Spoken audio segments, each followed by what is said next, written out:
당신은 오늘 누군가의 말 한마디에 하루를 통째로 빼앗긴 적이 있습니까? 회식 자리였을 수도 있습니다. 누군가가 농담을 가장해 당신의 자존심을 짓밟았습니다. 다들 웃었습니다. 당신도 따라 웃어야 했습니다. 웃지 않으면 분위기를 망치는 사람이 되니까요. 그래서 웃었습니다. 그런데 집에 돌아오는 길에 그 말이 자꾸 떠올랐습니다. 침대에 누웠는데 천장이 보이지 않았습니다. 그 말, 그 말투, 그 사람의 표정만 보였습니다. 그렇게 새벽 2시, 3시가 되어도 잠이 오지 않았습니다. 가족 모임이었을 수도 있습니다. 명절에 친척이 당신에게 말했습니다. 너는 왜 그 모양이냐? 네 동생은 이렇게 잘 사는데. 그 한마디에 1년치 명절 음식이 다 체했습니다. 그런데 당신은 받아치지 못했습니다. 어른이니까, 가족이니까, 분위기를 깨면 안 되니까. 그래서 그저 웃었습니다. 그리고 집에 돌아와 천장을 바라보며 생각했습니다. 왜 나는 그 자리에서 한마디도 못했을까? 왜 나는 늘 이 모양일까? 직장이었을 수도 있습니다. 회의실에서 동료가 사람들 앞에서 당신의 실수를 일부러 끄집어냈습니다. 별일 아닌 것처럼 말했지만 그 안에는 분명한 칼날이 있었습니다. 당신을 깎아내리려는 의도, 자기를 돋보이게 하려는 계산, 당신이 흔들리는 모습을 즐기려는 비열함. 당신은 받아치고 싶었지만 그러지 못했습니다. 회의실은 공적인 자리니까, 어른답게 처신해야 하니까. 그래서 그저 네, 다음부터는 주의하겠습니다 라고 말했습니다. 그리고 그날 밤 당신은 이불을 걷어차며 후회했습니다. 여기서 한 가지를 말씀드리겠습니다. 무례한 사람에게 무례하게 맞서는 순간 당신은 이미 진 겁니다. 이 말이 잘 이해가 되지 않으실 수 있습니다. 왜 무례한 사람에게 무례하게 받아치면 지는 건가? 똑같이 갚아줘야 후련하지 않은가? 그러나 한번 생각해 보십시오. 무례한 사람에게 똑같이 무례하게 받아쳤을 때 그 다음에 어떤 일이 벌어졌습니까? 10중 8구는 싸움이 되었을 겁니다. 그리고 그 싸움에서 당신은 결국 지쳐서 자리를 떴거나 더 깊은 상처를 입었거나 혹은 그 자리의 모든 사람에게 똑같이 무례한 사람으로 기억되었을 겁니다. 그러니까 무례한 사람에게 무례하게 받아치는 것은 그 사람이 가장 원하는 일입니다. 그들은 당신이 흥분하기를 원합니다. 당신이 자기와 같은 진흙탕에 들어오기를 원합니다. 왜냐하면 그 진흙탕에서는 그들이 더 잘 싸우기 때문입니다. 그들은 평생 그렇게 살아온 사람들입니다. 원씨는 그렇게 살지 않았습니다. 당신이 그 진흙탕에 들어가는 순간 당신은 그들의 홈그라운드에 들어가는 셈입니다. 그런데 200년 전 18년 동안 유배지에 갇혀서도 자신을 모욕한 자들에게 단 한 번도 무릎 꿇지 않은 사람이 있었습니다. 그의 이름은 정약용입니다. 정약용. 그 이름을 들으면 우리는 흔히 실학자, 항군하는 선비, 목민심서를 쓴 사람을 떠올립니다. 그러나 그가 실제로 어떤 삶을 살았는지를 들여다보면 우리는 한 가지 사실에 충격을 받게 됩니다. 그는 세상의 가장 깊은 물의 속에서 살았던 사람입니다. 1801년 신유박해가 일어났습니다. 이 한 해에 정약용은 모든 것을 잃었습니다. 그의 셋째 형 정약종은 천주교 신자라는 이유로 처형당했습니다. 형의 시신을 거두는 일조차 두려운 시대였습니다. 정약용 자신은 강진으로 유배되었습니다. 그의 둘째 형 정야전은 흑산도로 유배되었습니다. 형제 셋이 한날에 흩어졌습니다. 그것도 모자라 그의 집안은 패족이 되었습니다. 그의 자식들은 과거를 볼 수 없게 되었고 사대부 집안과의 혼인도 끊어졌습니다. 정약용, 한 사람의 유배가 아니라 한 집안 전체의 몰락이었습니다. 그 모든 일을 만든 자들이 누구였습니까? 한때 그와 함께 조정에서 일하던 동료들이었습니다. 한때 그의 글을 칭찬하던 자들이었습니다. 한때 정조의 총애를 받는 그에게 잘 보이려고 머리를 조아리던 자들이었습니다. 그들이 정조가 죽자마자 등을 돌렸습니다. 그를 모함했습니다. 그의 가족을 파괴했습니다. 그리고 그를 강진의 끝으로 내몰았습니다. 당신이 만약 그런 상황에 처했다면 어땠을까요? 분노로 미쳤을 겁니다. 복수를 생각했을 겁니다. 자신을 모함한 자들의 이름을 한 글자 한 글자 새기며 이를 갈았을 겁니다.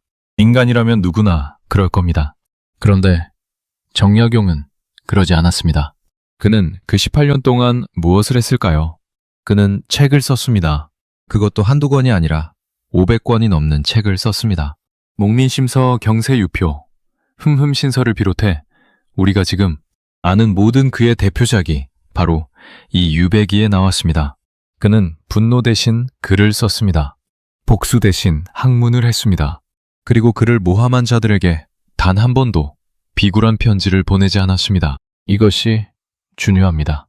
그는 그들을 향해 분노의 편지도 쓰지 않았고 살려달라는 비굴한 편지도 쓰지 않았습니다. 그는 그저 자기 자리에서 자기 일을 했습니다. 그게 전부였습니다. 그리고 그 침묵 속에서 그는 무너지지 않았습니다. 그는 어떻게 그럴 수 있었을까요? 그가 특별히 성격이 좋은 사람이었기 때문일까요?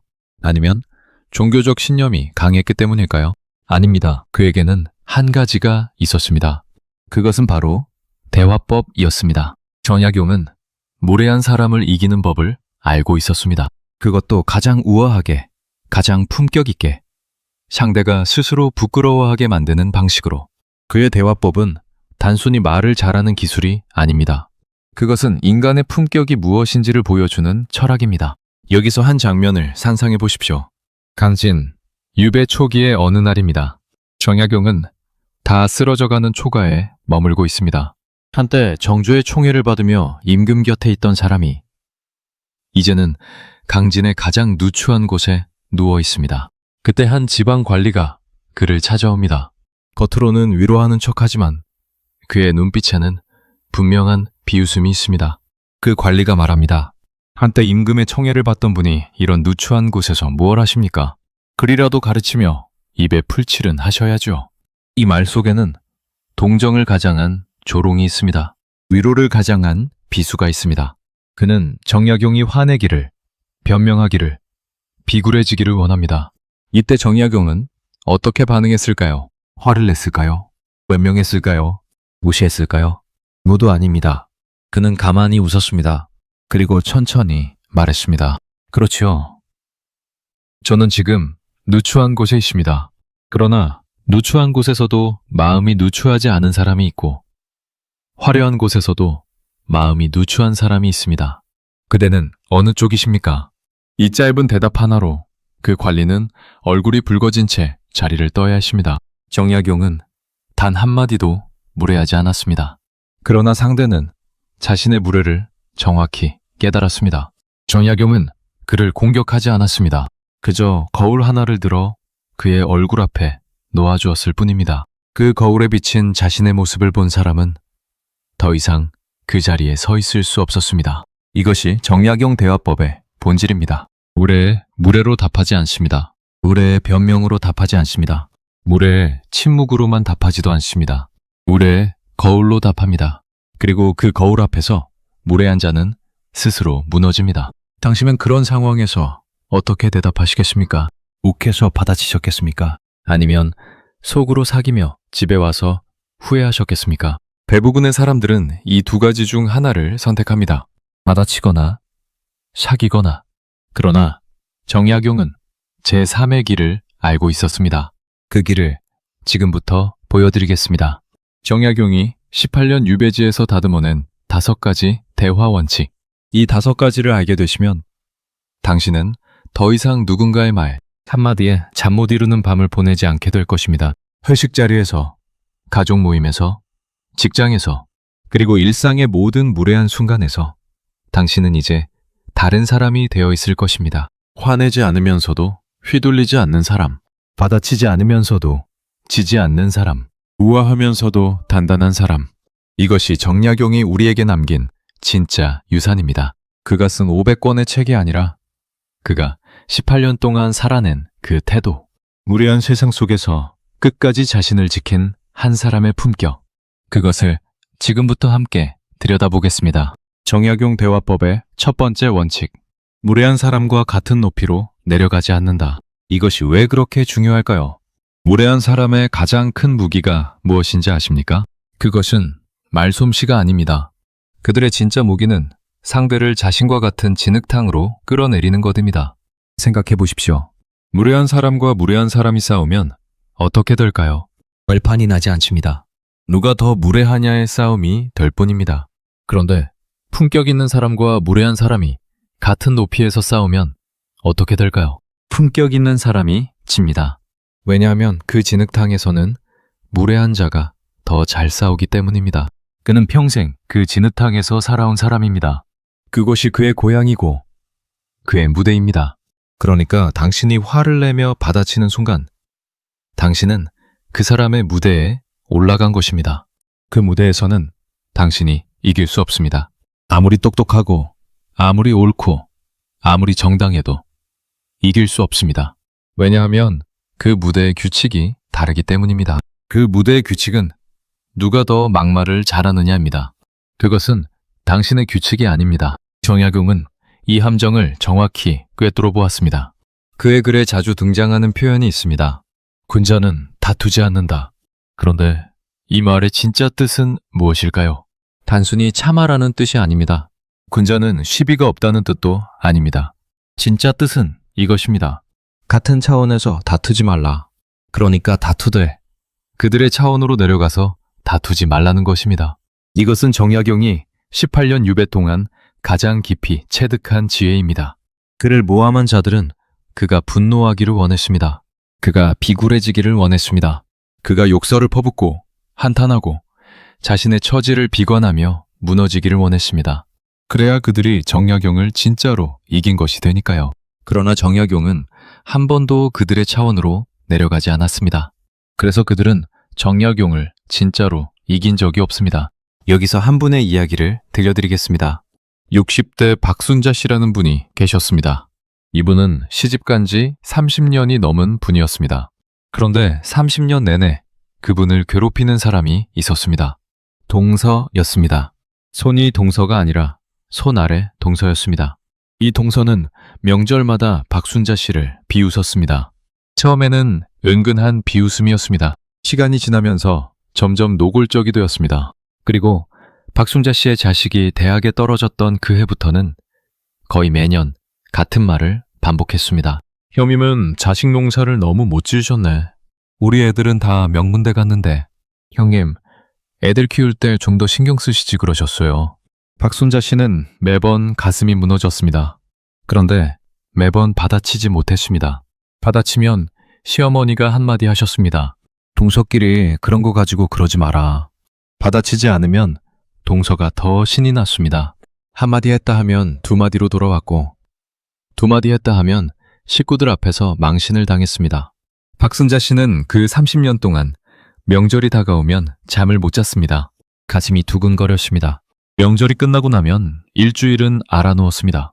한 번은 너무 군해서 동서에게 똑같이 받아쳤습니다. 동서네 애들이 명문대 가시면 다야. 인성이 그 모양인 게 누구 닮은 거겠어. 그 한마디 때문에 그해 명절은 그야말로 난장판이 되었습니다. 시어머니에게 혼났습니다. 시아주버니에게 혼났습니다. 남편에게도 혼났습니다. 정작 동서는 피해자가 되어 눈물을 흘렸습니다. 박순자 씨는 그날 깨달았습니다. 받아치는 것은 답이 아니라는 걸. 그렇다고 참는 것도 답이 아니라는 걸. 그러던 어느 날 박순자 씨는 정약용의 글을 읽게 되었습니다. 그 글에서 그녀는 한 문장에 멈췄습니다. 군자는 다투지 않는다. 다투되 같은 차원에서 다투지 않는다. 박순자 씨는 그 문장을 며칠을 곱씹었습니다. 그리고 깨달았습니다. 자신이 그동안 동서와 같은 높이에서 싸우려 했다는 걸. 동서가 자식 자랑을 하면 자신도 자식 자랑을 해야 했고, 동서가 비웃으면 자신도 비웃어야 했고, 동서가 한마디 하면 자신도 한마디 해야 했습니다. 그 모든 것이 동서의 무대였습니다. 박순자 씨는 한 번도 자기 무대에서 싸운 적이 없었습니다. 그래서 다음 명절에 박순자 씨는 결심을 했습니다. 같은 차원으로 내려가지 않겠다고.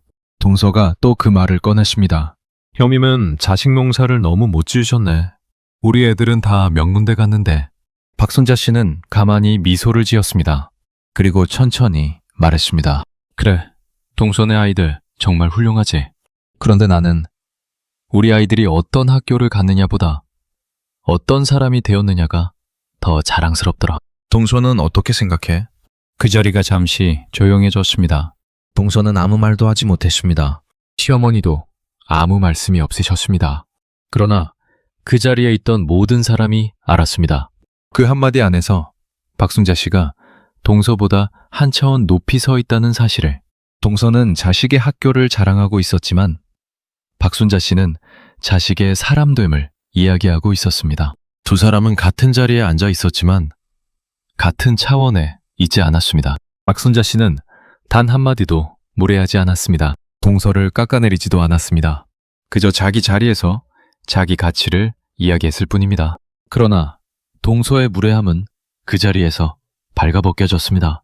그날 이후로 동서는 박순자 씨 앞에서 자식 자랑을 함부로 하지 못했습니다. 이것이 정약용의 첫 번째 원칙입니다. 물에 같은 높이로 응하지 않는 것, 한 차원 위에서 응하는 것. 그 한 차원이 무엇이냐? 그것은 당신이 평소에 지켜온 가치입니다. 당신이 평소에 소중히 여기는 것입니다. 당신이 평소에 살아온 방식입니다. 그것을 잃지 않고 응답하는 것이 한 차원 위에서 응답하는 것입니다. 이어서 정약용 배화법의 두 번째 원칙으로 자연스럽게 넘어가겠습니다. 두 번째 원칙은 이것입니다. 공격을 받았을 때 방어하지 않고 질문으로 되돌려준다. 이것은 동아시아 지혜의 정수입니다. 공자도 맹자도 노자도 모두 이 기술을 사용했습니다. 정약용은 이를 자신의 언어로 완성시켰습니다. 그는 이렇게 썼습니다. 무례한 자에게 무례로 답하는 것은 어리석은 자의 일이요. 무례한 자에게 침묵으로만 답하는 것은 약한 자의 일이며 무례한 자에게 질문으로 답하는 것이 지혜로운 자의 일이다. 왜 질문이 그렇게 강력할까요? 한번 생각해 보십시오. 누군가가 당신을 공격합니다. 당신이 변명하면 당신은 수세에 몰립니다. 당신이 똑같이 공격하면 싸움이 됩니다. 그런데 당신이 질문을 던지면 어떻게 될까요? 공격의 방향이 바뀝니다. 그 사람은 갑자기 자기 자신을 들여다봐야 합니다. 자기가 왜 그런 말을 했는지, 자기가 무슨 생각으로 그런 말을 했는지, 자기가 정말 그렇게 믿고 있는지. 그 질문 앞에서 무례한 사람은 처음으로 거울을 보게 됩니다. 직장에서 흔히 일어나는 한 장면을 그려보겠습니다. 50대 직장인 김영호 씨가 있습니다. 김영호 씨는 한 회사에서 20년을 일했습니다. 한때는 잘 나갔지만 지금은 그 자리에서 더 위로 올라가지 못하고 있습니다. 새로 들어온 후배들이 빠르게 치고 올라옵니다. 그중 한 후배가 어느 날 회식 자리에서 김영호 씨에게 무례하게 말합니다. 선배님, 그 나이에 아직도 그 자리에 계신 거 보면 좀 안쓰럽지 않으세요? 저는 솔직히 선배님 같은 모습으로 늙고 싶지는 않아요. 이 말을 들은 김영호 씨의 머릿속에는 수많은 생각이 스칩니다. 한 대 치고 싶다. 욕을 한 바가지 퍼붓고 싶다. 그러나 회식 자리고 사람들이 보고 있고 자기는 어른이어야 합니다. 그래서 보통의 사람이라면 어떻게 할까요? 두 가지 중 하나일 겁니다. 어색하게 웃으며 자네는 참 솔직하구나 라고 넘어가거나, 아니면 욱해서 야 이놈아, 너 그런 식으로 말하지 마라 라고 받아치거나. 그런데 정약용의 대화법을 아는 김영호 씨라면 어떻게 답할까요? 그는 천천히 잔을 내려놓습니다. 그리고 후배의 눈을 정확히 바라봅니다. 그리고 묻습니다. 자네는 자네 나이가 들었을 때 어떤 자리에 있고 싶은가? 그리고 그 자리에 가기 위해 지금 무엇을 하고 있는가? 이 한마디에 후배는 얼어붙습니다. 왜 얼어붙을까요? 자기가 던진 질문이 자기에게 돌아왔기 때문입니다. 그는 김영호 씨를 비웃었는데 갑자기 자기 자신의 미래를 들여다보아야 합니다. 자기는 김영호 씨처럼 늙고 싶지 않다고 했는데, 그러면 자기는 어떻게 늙고 싶은가? 그것을 위해 자기는 지금 무엇을 하고 있는가? 그 질문 앞에서 그는 도망갈 곳이 없습니다. 만약 후배가 멋쩍게 웃으며 아, 죄송합니다. 제가 말이 좀 심했네요 라고 답한다면 김영호 씨는 한 차원 위에서 그를 용서한 것이 됩니다. 만약 후배가 답을 못하고 머뭇거린다면 그것은 후배 스스로 자기 무례함을 인정하는 셈이 됩니다. 만약 후배가 끝까지 무례하게 답한다면 그 자리에 다른 사람들이 후배를 어떻게 평가할까요? 김영호 씨는 단 한마디도 무례하지 않았는데 후배는 끝까지 무례합니다. 그 자리에 모든 사람이 후배의 인성을 의심하게 됩니다. 이것이 질문의 힘입니다. 질문은 공격을 되돌립니다. 모래를 부메랑처럼 만들어 그 사람의 발치에 떨어뜨립니다. 그런데 그 부메랑은 당신이 던진 것이 아닙니다. 그 사람이 던진 것이 되돌아온 것입니다. 그래서 당신은 한 번도 무례하지 않으면서도 그 사람의 무례를 정확히 그에게 돌려줄 수 있습니다. 정약용이 즐겨 사용한 질문에는 세 가지 패턴이 있었습니다. 첫째는 상대의 가치관을 묻는 질문입니다. 그대는 어떻게 생각하시오? 그대가 평소 중요하게 여기는 것은 무엇이오? 이런 질문은 상대로 하여금 자기 자신의 기준을 직시하게 만듭니다. 둘째는 상대의 미래를 묻는 질문입니다. 그대는 10년 후, 20년 후 어떤 사람이 되어 있고 싶으시오? 지금 그대가 하는 말이 그때 그대에게 어떤 모습으로 비치겠소? 이런 질문은 무례한 사람의 시간 감각을 흔듭니다. 셋째는 상대의 진심을 묻는 질문입니다. 그대가 지금 한 말은 진심이오? 아니면 그저 분위기를 따라 한 말이오? 이런 질문은 무례한 사람으로 하여금 자기 말에 책임을 지게 만듭니다. 무례한 사람은 보통 무책임하게 말합니다. 그러나 진심을 물으면 그는 책임을 져야 합니다. 이 세 가지 질문은 일상에서 그대로 사용할 수 있습니다. 누군가가 당신에게 무례한 말을 하면 그 말을 받아치지 마십시오. 변명하지도 마십시오. 그저 천천히 물으십시오. 그렇게 생각하는 이유가 무엇입니까? 당신은 어떻게 했으면 좋겠습니까?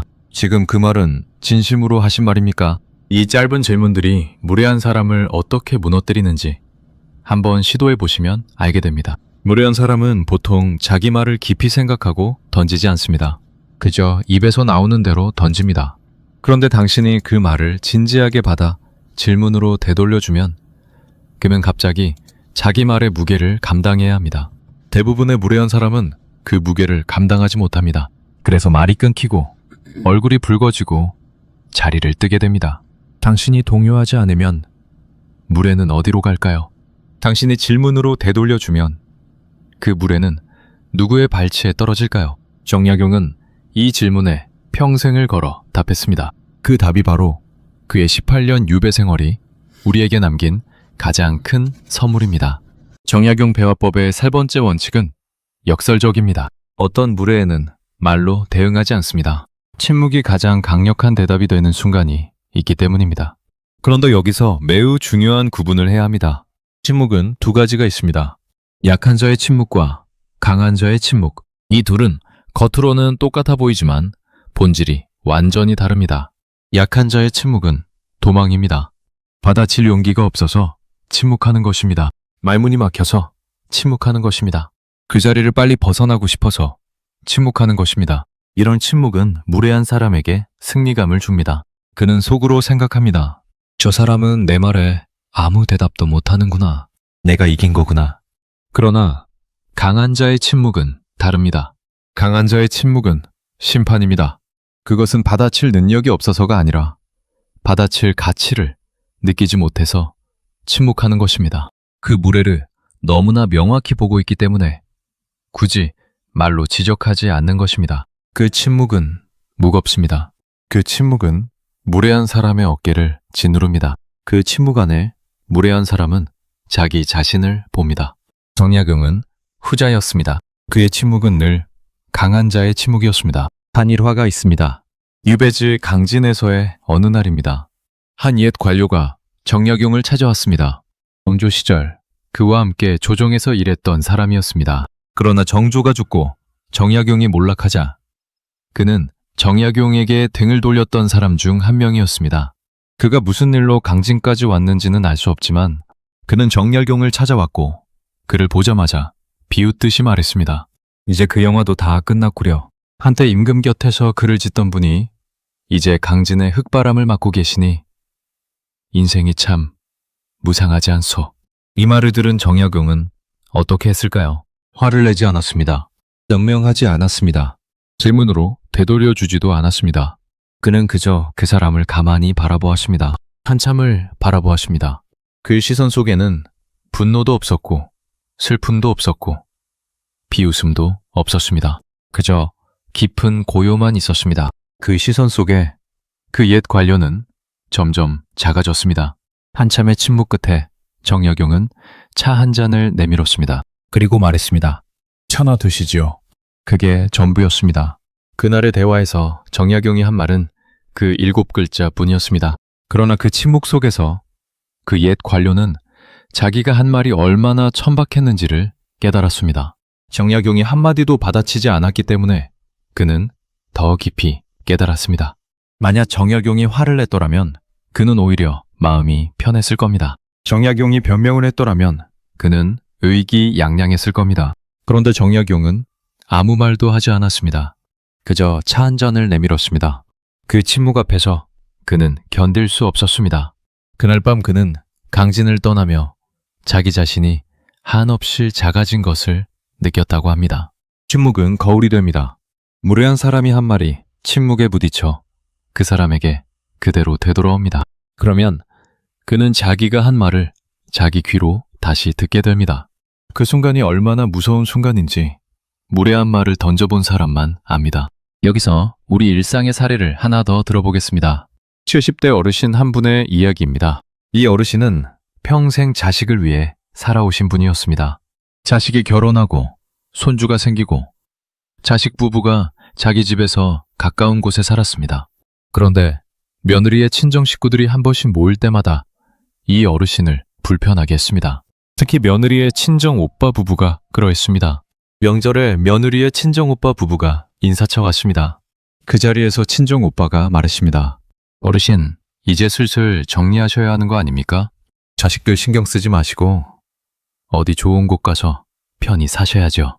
이 말 안에는 분명한 가시가 있었습니다. 자식집 근처에서 자식 부부를 불편하게 만들지 말고 좀 멀리 가서 살라는 뜻이었습니다. 이 어르신은 그 말을 듣고 어떻게 하셨을까요? 화를 내실 수도 있었습니다. 며느리에게 한마디 하실 수도 있었습니다. 그러나 이 어르신은 정약용 대화법을 알고 계셨던 분이었습니다. 그분은 아무 말씀도 하지 않으셨습니다. 그저 미소만 지으셨습니다. 그 침묵이 몇 분이나 흘렀습니다. 그 침묵 속에서 며느리의 친정오빠는 점점 안절부절 못했습니다. 자기가 한 말이 자기 귀에 자꾸 울렸습니다. 어른 앞에서 그런 말을 했다는 사실이 점점 무겁게 다가왔습니다. 결국 그는 침묵을 견디지 못하고 먼저 입을 열었습니다. 제가 말이 좀 지나쳤습니다. 어르신 편하신 대로 사셔야죠. 죄송합니다. 그 어르신은 그제야 가만히 웃으시며 말씀하셨습니다. 차 더 드시지요? 이 어르신은 한마디도 자신을 변호하지 않으셨습니다. 한마디도 친정오빠를 책망하지 않으셨습니다. 그저 침묵으로 차를 따르셨을 뿐입니다. 그러나 그 침묵의 무게에 친정오빠는 결국 자기 입으로 사과해야 했습니다. 이것이 강한 자의 침묵의 힘입니다. 그런데 여기서 중요한 것을 짚고 넘어가야 합니다. 모든 물에 침묵으로 답해야 하는 것은 아닙니다. 침묵은 강력한 무기이지만 잘못 사용하면 정말로 약한 자의 침묵이 됩니다. 언제 침묵을 써야 할까요? 3가지 경우가 있습니다. 첫째, 그 자리에 다른 사람들이 있을 때. 침묵은 다른 사람들이 있을 때 가장 강력합니다. 왜냐하면 그 자리에 모든 사람이 무례한 사람의 말과 당신의 침묵을 비교하게 되기 때문입니다. 그 비교 안에서 무례한 사람은 발가벗겨집니다. 둘째, 상대가 자기 말의 무게를 모를 때. 어떤 사람들은 자기가 무슨 말을 했는지조차 모릅니다. 그저 입에서 나오는 대로 던집니다. 이런 사람에게는 말로 지적해도 소용이 없습니다. 그는 다시 다른 말을 던질 뿐입니다. 그러나 침묵으로 응하면 그는 한 박자 멈춥니다. 그 멈춤 속에서 그는 처음으로 자기 말을 듣게 됩니다. 셋째, 그 자리를 떠나기 어려울 때. 가족 모임, 직장 회식, 친척의 경조사, 이런 자리에서 받아치면 분위기가 깨집니다. 떠나면 어른답지 못한 사람이 됩니다. 그러나 침묵하면 어떨까요? 침묵은 분위기를 깨지 않습니다. 그리고 침묵은 어른답지 못한 행동이 아닙니다. 오히려 어른의 가장 깊은 행동입니다. 언제 침묵을 쓰지 말아야 할까요? 분명한 거짓말이나 모함 앞에서는 침묵하지 마십시오. 이런 경우에는 한 번은 분명히 짚어야 합니다. 침묵은 동의로 오해받을 수 있기 때문입니다. 짚되 짧게 짚으십시오. 길게 변명할 필요는 없습니다. 그러나 한 번은 분명히 말해야 합니다. 이어서 정약용 배화법의 4번째 원칙으로 넘어가겠습니다. 이것은 가장 고급 기술입니다. 거울의 기술, 이라 부를 만한 것입니다.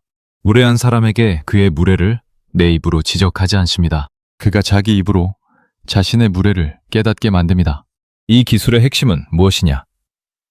상대가 평소에 자랑하는 가치, 평소에 강조하는 신념, 평소에 존경한다고 말하는 사람을 거울로 삼는 것입니다. 그 거울에 그 사람의 현재 행동을 비춰주는 것입니다. 정약용의 편직을 곳곳에 이런 장면이 나옵니다. 누군가 그를 비방하면 그는 직접 반박하지 않습니다. 대신 그 사람이 평소 존경한다고 말한 인물의 가르침을 인용합니다. 공자께서는 이렇게 말씀하셨죠. 선생께서 늘 따르신다는 그분은 이런 가르침을 남기셨더군요. 그러면 상대는 도망갈 곳이 없습니다. 자기가 존경한다고 한 사람의 입을 빌려 자기 자신의 무례가 비춰지기 때문입니다. 이 거울의 기술을 일상에서 어떻게 쓸 수 있는지 한 분의 이야기를 통해 보겠습니다. 50대 이정숙 씨라는 분이 계셨습니다. 이분은 결혼 25년 차 며느리였습니다. 시어머니와의 관계가 좋지 않았습니다. 시어머니는 이정숙 씨에게 늘 무례하게 말씀하셨습니다. 특히 너희 친정은 어떻게 그렇게 가르쳤니? 라는 말을 입에 달고 사셨습니다.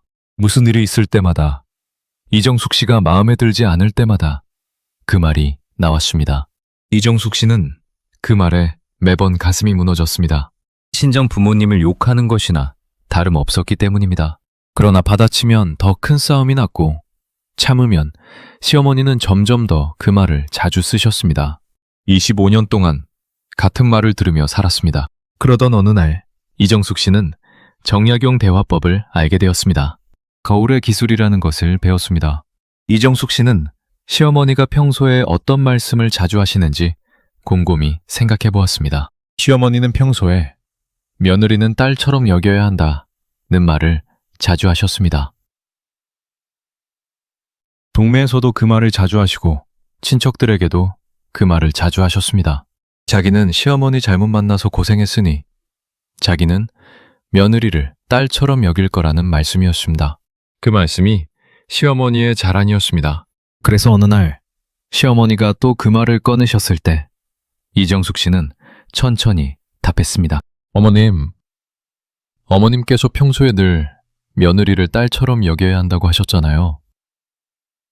그 말씀이 늘 마음에 남아 있어요. 어머님께서 가르쳐 주신 그대로 저도 며느리가 생기면 그렇게 대하려고요. 어머님 덕분에 좋은 가르침 받고 살고 있어요. 시어머니는 그 자리에서 아무 말씀도 하지 못하셨습니다. 얼굴이 붉어지셨습니다. 자기가 한 말을 며느리가 거울처럼 비춰주었기 때문입니다. 그날 이후로 시어머니는 이정숙 씨에게 친정 이야기를 함부로 하지 않으셨습니다. 25년 동안 들어온 그 말이 단 한마디의 거울로 사라진 것입니다. 거울의 기술을 쓸 때는 세 가지를 기억하셔야 합니다. 첫째, 비꼬는 어투가 아니어야 합니다. 진심으로 말해야 합니다. 비꼬는 어투가 섞이면 그 거울은 거울이 아니라 칼이 됩니다. 칼은 상대를 공격하지만 거울은 상대 스스로 보게 만듭니다. 우리가 원하는 것은 공격이 아니라 깨달음입니다. 둘째, 상대가 정말로 그 가치를 자랑한 적이 있어야 합니다. 없는 말을 지어내서 거울을 만들면 안 됩니다. 그 사람이 평소에 정말로 한 말, 평소에 정말로 자랑한 가치, 평소에 정말로 존경한다고 한 사람, 그것만 거울로 쓰십시오. 셋째, 한 번이면 충분합니다. 거울을 여러 번 들이대면 그것은 잔소리가 됩니다. 잔소리는 상대를 더 무례하게 만들 뿐입니다. 그러나 거울은 한 번이면 됩니다. 한 번 그 거울을 본 사람은 다음부터는 그 말을 함부로 하지 못하게 됩니다. 당신은 모든 말에 대답하고 계십니까? 어떤 침묵은 천마디 말보다 무겁다는 걸 알고 계십니까? 그리고 어떤 무례는 그 사람 자신을 거울로 비춰줄 때 가장 깊게 부서진다는 걸 알고 계십니까? 정약용은 알고 있었습니다. 18년 유배 동안 그가 다듬어낸 이 두 가지 기술, 침묵과 거울이 그를 끝까지 지켜준 갑옷이었습니다. 정약용 대화법의 5번째 원칙, 분노를 묵힌다, 즉각 답하지 않는다.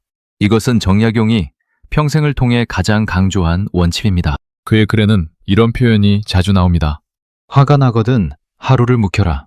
하루를 묵혀도 화가 나거든 사흘을 묵혀라. 사흘을 묵혀도 그래도 화가 나거든.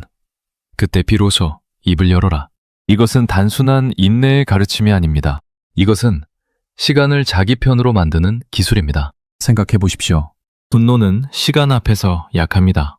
즉각 반응하면 우리는 분노에 끌려다닙니다. 그러나 시간을 두면 분노가 가라앉고 우리가 분노 위에 서게 됩니다. 한 시간만 지나도 보이는 것이 다릅니다. 하루만 지나도 보이는 것이 다릅니다. 사흘이 지나면 처음에 그토록 분노했던 그 말이 사실은 그 사람의 천박함을 드러낼 뿐이었다는 것이 보이기 시작합니다. 즉각 반응하는 것은 무엇을 의미할까요? 그것은 그 사람의 페이스에 끌려가는 것을 의미합니다. 무례한 사람은 보통 즉각적인 반응을 노리고 말을 던집니다. 그가 한마디 던지면 당신이 곧바로 받아치기를 기대합니다. 그래야 싸움이 되고 그 싸움 속에서 그는 자기가 살아있음을 느낍니다. 그런데 당신이 즉각 반응하지 않으면 그의 계획은 무너집니다. 정약용 자신의 일화를 한번 들여다보겠습니다. 그는 유배지에서 자신을 모함한 자들의 소식을 끊임없이 들었습니다. 한양에서 누가 무슨 말을 했다는 소문이 강진까지 흘러왔습니다. 어떤 날은 그 소문에 분노로 잠을 이루지 못했습니다. 펜을 들어 즉시 답신을 쓰고 싶었을 겁니다. 자신을 모함한 자들에게 한자 한자 칼날 같은 글을 보내고 싶었을 겁니다. 그러나 그는 결코 즉각적으로 편지를 쓰지 않았습니다. 분노가 가라앉을 때까지 기다렸습니다. 가라앉은 다음에야 글을 썼습니다. 그래서 그의 글은 분노에 휩쓸리지 않았습니다. 200년이 지난 지금도 우리가 읽을 수 있는 품격을 유지합니다. 만약 그가 분노한 그 순간에 펜을 들었다면 어땠을까요? 그의 글은 한순간에 폭발이 되었을 겁니다. 그 글은 그를 더 큰 공경에 빠뜨렸을 겁니다. 그리고 그 글은 200년 후 우리에게 한 천재학자의 흔들림으로 기록되었을 겁니다. 그러나 정약용은 흔들리지 않았습니다. 그는 시간을 자기 편으로 만들었습니다. 여기서 현대인의 가장 큰 실수를 짚어보겠습니다. 우리 시대는 모든 것이 즉각적입니다. 카톡이 오면 즉각 답해야 합니다. SNS에 누가 한마디 하면 즉각 반박해야 합니다. 회식 자리에서 누가 한마디 던지면 즉각 받아쳐야 합니다. 이 즉각성이 우리를 무례한 사람의 페이스에 끌려가게 만듭니다. 정약용의 시대에는 편지를 보내려면 며칠이 걸렸습니다.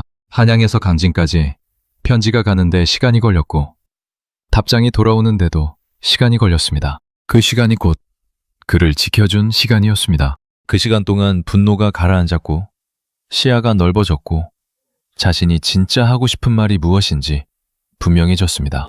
우리 시대는 그 시간이 없습니다. 그래서 우리는 더더욱 의식적으로 시간을 두어야 합니다. 카톡이 와도 1시간 후에 답하십시오.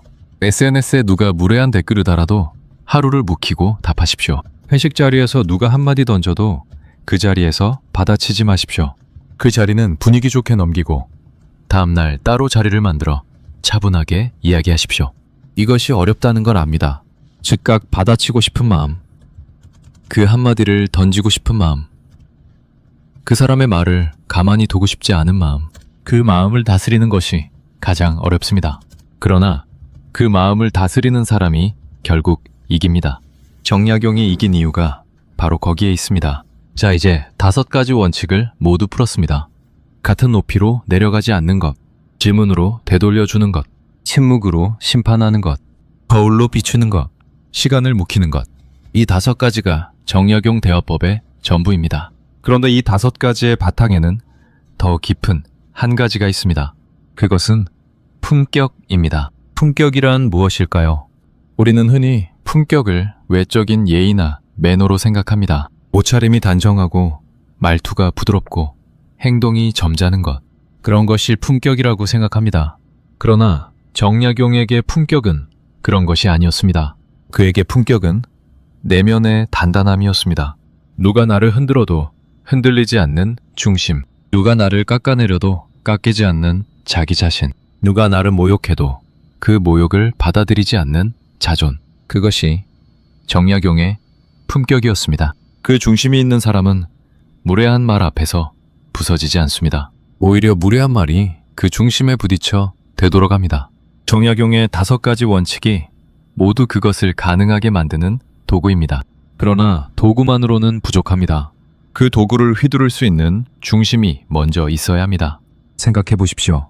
정약용은 강진유배 18년 동안 무엇을 지켰을까요? 그는 가난을 지키지 않았습니다. 그는 외로움을 지키지 않았습니다. 그는 자식의 죽음 앞에서도 무너지지 않으려 했지만 무너졌습니다. 그러나 그는 단 한 가지를 지켰습니다. 자기 자신의 품격을. 그는 18년 동안 자신을 모함한 자들에게 비굴한 편지를 보내지 않았습니다. 풀려나기 위해 자기를 굽히지 않았습니다. 사면을 받기 위해 자기 신념을 팔지 않았습니다. 그래서 그는 18년 후 풀려나 고향에 돌아왔을 때 자신을 박해한 자들 앞에서 고개를 숙이지 않을 수 있었습니다. 만약 그가 18년 동안 자기 품격을 조금씩 팔며 살았다면 그는 풀려난 후에도 그 사람들 앞에서 작아질 수밖에 없었을 겁니다. 그러나 그는 한 번도 자기 품격을 팔지 않았기에 풀려난 후에도 당당했습니다. 여기서 시청자 여러분께 깊은 질문을 드리고 싶습니다. 당신은 무엇을 지키며 살고 계십니까? 누군가의 무례 앞에서 당신이 끝까지 지켜야 할 단 하나가 있다면 그것은 무엇입니까? 그리고 당신은 지금까지 그것을 지켜오셨습니까? 아니면 조금씩 내어주고 계셨습니까? 한번 솔직하게 돌아보십시오. 직장에서 상사의 부당한 지시 앞에서 당신은 몇 번이나 자기 자신을 굽혔습니까? 가족 모임에서 친척의 무례한 말 앞에서 당신은 몇 번이나 자기 자신을 깎아냈습니까? 친구의 비교 앞에서 당신은 몇 번이나 자기 자신을 비교의 대상으로 내어주었습니까? 우리는 살아가면서 조금씩 자기 자신을 팔고 있습니다. 그것이 어른의 처세라고, 사회생활의 지혜라고 스스로를 위로하면서. 그러나 그렇게 팔린 자기 자신은 다시 돌아오지 않습니다. 한번 판 품격은 다시 사기 어렵습니다. 그래서 우리는 점점 작아지고 점점 흐려지고 점점 자기 자신이 누구인지 모르게 됩니다. 정약용은 그것을 알았기에 자기를 팔지 않았습니다. 그가 강진에서 쓴 글 중에 이런 구절이 있습니다. 사람이 한번 자기를 잃으면 천하를 얻어도 그 잃은 자기를 되찾을 수 없다. 그러니 천하를 잃을지언정 자기를 잃지 말라. 이것이 정약용이 우리에게 남긴 가장 깊은 가르침입니다. 천하를 잃을지언정 자기를 잃지 말라. 누군가의 무례 앞에서 잠시 화를 참는 것보다, 잠시 분위기를 맞추는 것보다, 잠시 어른답게 처신하는 것보다 더 중요한 것은 그 모든 순간에 자기 자신을 잃지 않는 것입니다. 그렇다면 자기 자신을 잃지 않는다는 것은 구체적으로 어떤 것일까요? 그것은 자기가 평소에 옳다고 믿는 것을 그 순간에도 옳다고 말하는 것입니다. 자기가 평소에 사랑하는 것을 그 순간에도 사랑한다고 말하는 것입니다. 자기가 평소에 자랑스러워하는 것을 그 순간에도 자랑스러워하는 것입니다. 박순자 씨가 동서에게 나는 우리 아이들이 어떤 사람이 되었느냐가 더 자랑스럽다고 말한 것은 단순한 대화 기술이 아니었습니다. 그것은 박순자 씨가 평소에 정말로 그렇게 믿어온 사람이었기 때문에 그 말이 나올 수 있었던 것입니다. 김영우 씨와 후배에게 자네 나이가 들었을 때 어떤 자리에 있고 싶은가? 라고 물은 것도 단순한 말솜씨가 아니었습니다. 그것은 김영우 씨가 평소에 자기 자리에 대한 분명한 자존이 있었기 때문에 그 질문이 나올 수 있었던 것입니다. 이정숙 씨가 시어머니에게 어머님이 가르쳐 주신 대로 저도 며느리에게 그렇게 하겠다고 말한 것도 단순한 거울의 기술이 아니었습니다.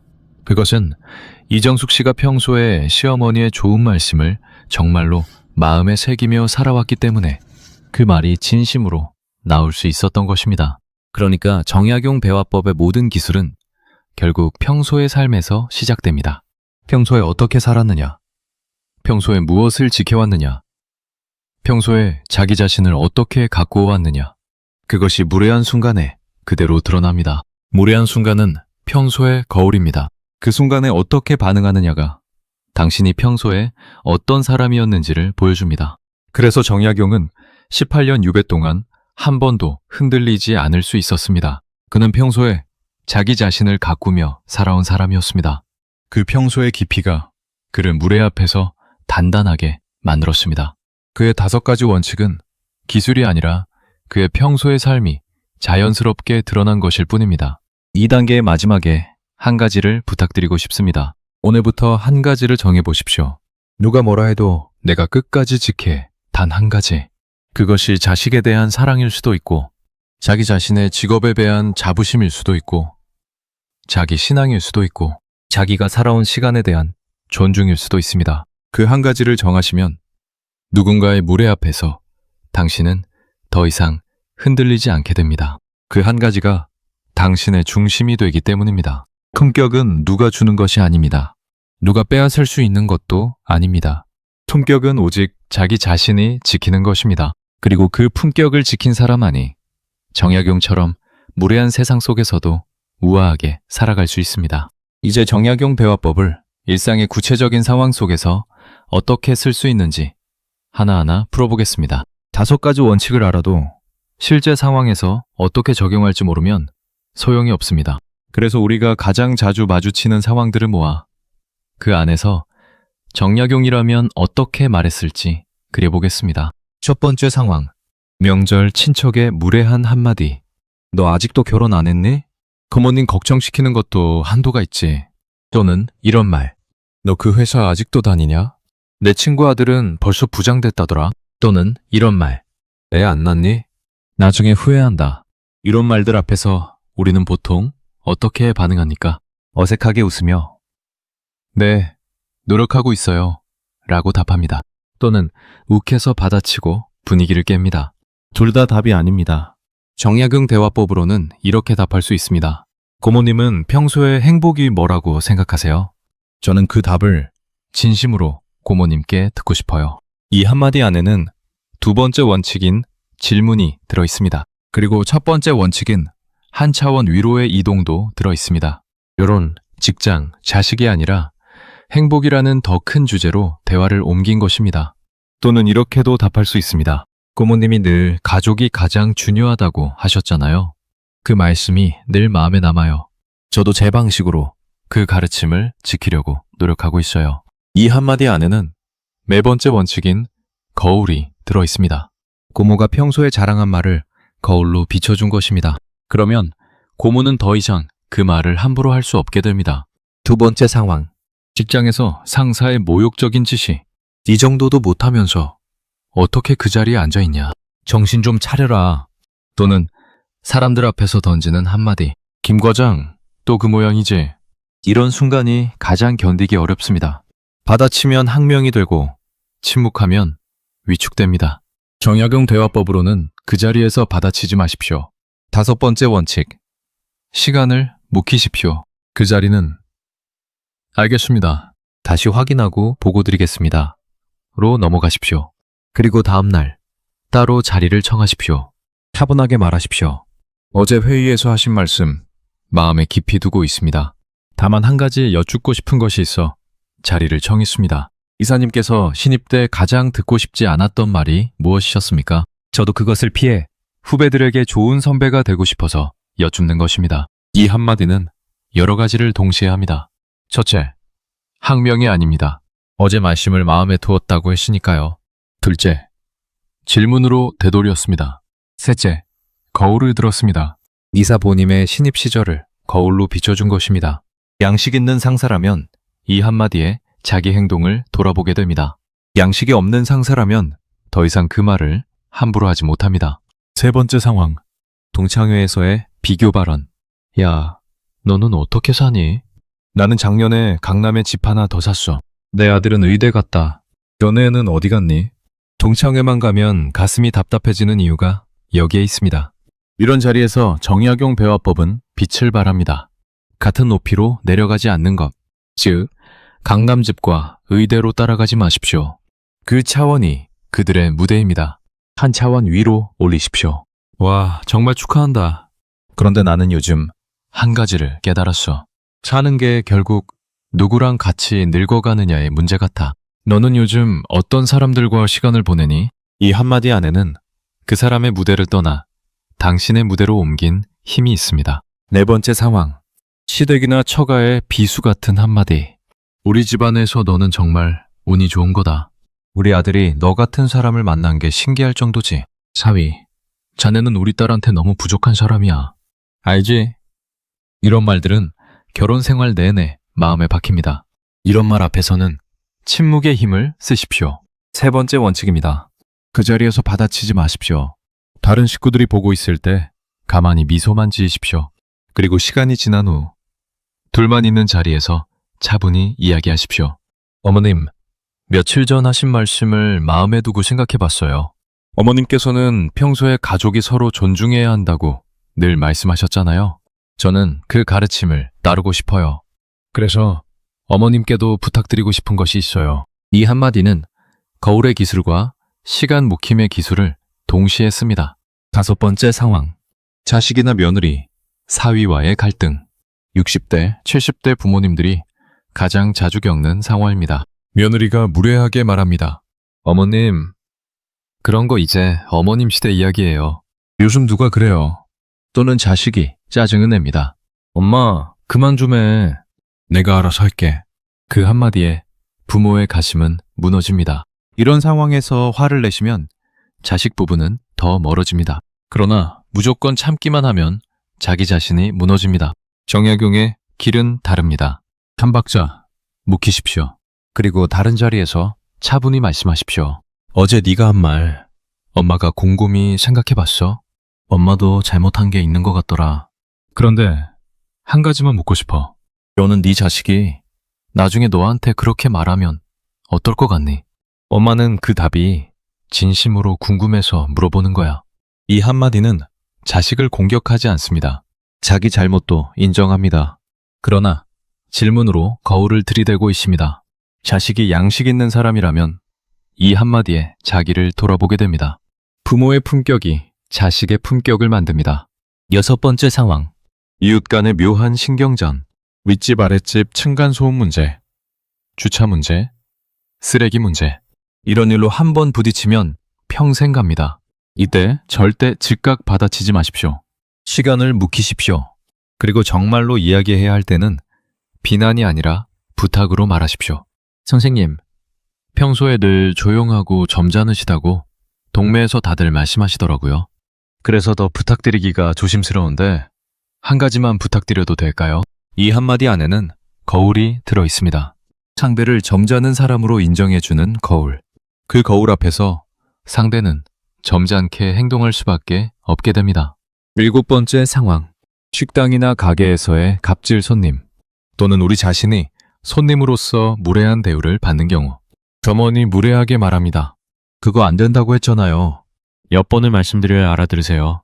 이 한마디에 화가 나서 진상 손님이 되는 분들이 많습니다. 이때도 정약용의 길은 다릅니다. 받아치지 마십시오. 그저 천천히 말씀하십시오. 제가 제대로 못 알아들어서 죄송합니다. 그런데 한 가지만 여쭤봐도 될까요? 점원분께서 평소에 가장 보람을 느끼시는 순간이 언제이세요? 이 황당한 질문 앞에서 점원은 멈춥니다. 그리고 자기가 방금 한 말이 얼마나 무례했는지 깨닫게 됩니다. 무례한 자에게 가장 큰 충격은 그가 예상하지 못한 인간적인 질문을 받는 것입니다. 여덟 번째 상황.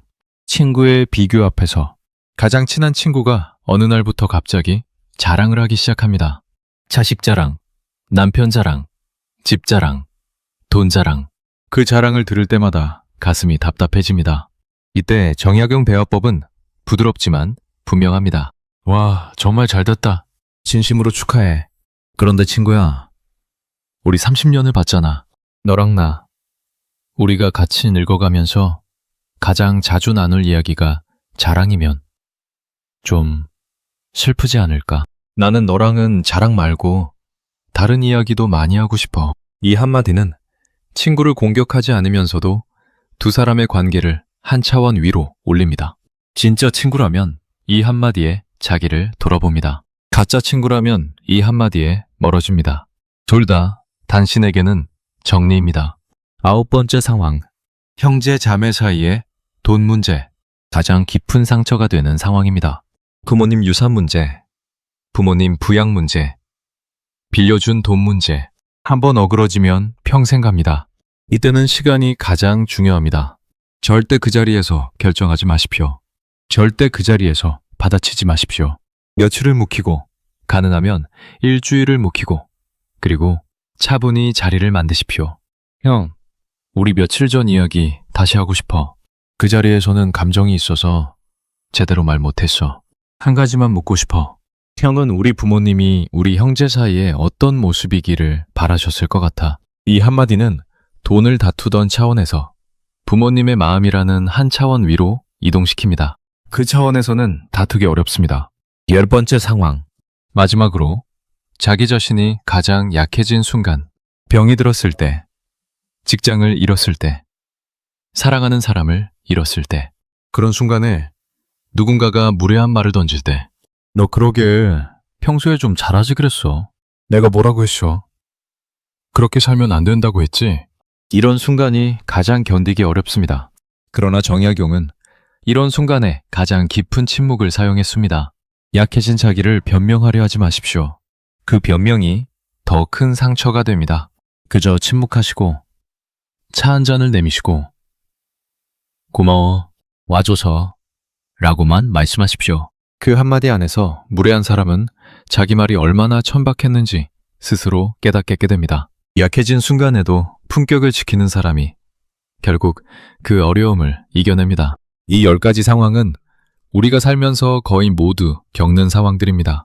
그리고 이 모든 상황에서 정약용의 5가지 원칙은 그대로 작동합니다. 같은 높이로 내려가지 않고, 질문으로 되돌리고, 침묵으로 심판하고, 거울로 비추고, 시간을 묵히는 것. 이 5가지가 우리의 일상 어느 자리에서도 우리를 지켜줍니다.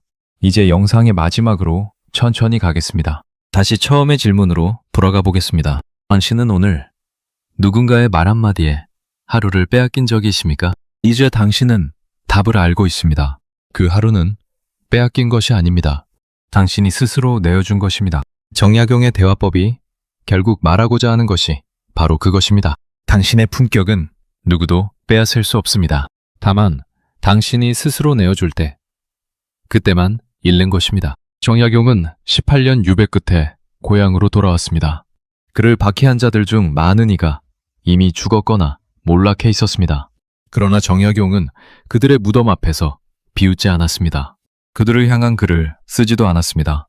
그는 묵묵히 자기 글을 마무리했고 자기 삶을 정돈했고 자기 품격을 끝까지 지켰습니다. 그가 남긴 500권의 책은 그의 복수가 아닙니다. 그것은 그의 품격입니다. 18년 동안 단 한 번도 자기를 팔지 않은 한 인간의 단단한 흔적입니다. 그래서 200년이 지난 지금도 우리가 그를 기억합니다. 그를 모함한 자들의 이름은 아무도 기억하지 못합니다. 그러나 정약용의 이름은 남았습니다. 시간이 결국 누구의 편이었는지 200년이 지나서야 분명해진 것입니다. 당신의 시간도 마찬가지입니다. 오늘 당신을 무례하게 대한 사람들, 10년 후, 20년 후 그들은 어디에 있을까요? 그리고 그때 당신은 어디에 있을까요? 그것은 오늘 당신이 어떻게 반응하느냐에 따라 달라집니다. 오늘 같은 진흙탕으로 내려가면 당신은 그 진흙탕에서 그들과 함께 늙어갑니다. 오늘 한 차원 위에서 응답하면 당신은 그 한 차원 위에서 그들을 내려다보며 늙어갑니다. 오늘 누군가 당신에게 무례하게 굴거든 정약용을 떠올리십시오. 당신의 누추한 초가에서 미소를 지으며 차를 내밀던 그 모습을 떠올리십시오. 그리고 기억하십시오. 가장 우아한 복수는 그 사람과 같은 차원으로 내려가지 않는 것입니다. 당신의 품격은 오직 당신만이 지킬 수 있습니다. 그리고 그 품격이 결국 당신을 끝까지 지켜줄 것입니다. 이 영상이 도움이 되셨다면 구독과 좋아요로 함께 해주시기를 부탁드립니다. 오늘 하루 누구의 말에도 흔들리지 않는 단단한 하루가 되시기를 진심으로 바라겠습니다.